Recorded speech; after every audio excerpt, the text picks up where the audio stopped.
HBsAg. Hepatitis B Surface Antigen.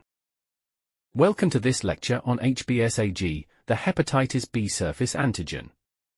This is the first marker that appears in the blood after hepatitis B infection, and plays a critical role in screening and early diagnosis. Let's take a look. Hepatitis B Surface Antigen. HBsAg.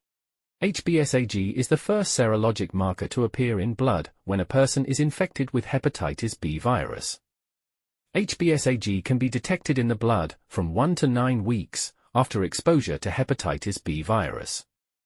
The average time for HBsAg to appear is around 4 weeks after exposure.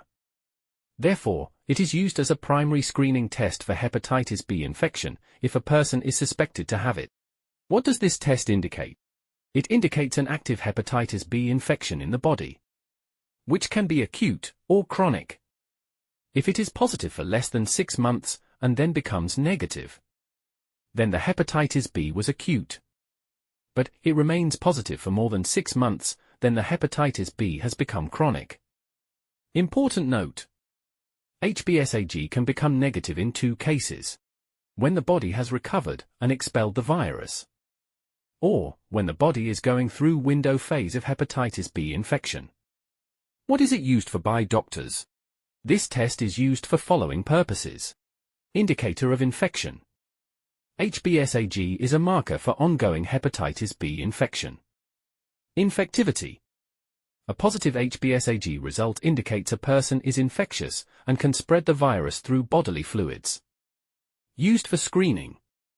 HBsAg is used as a primary screening test for HBV infection, not a measure of immunity.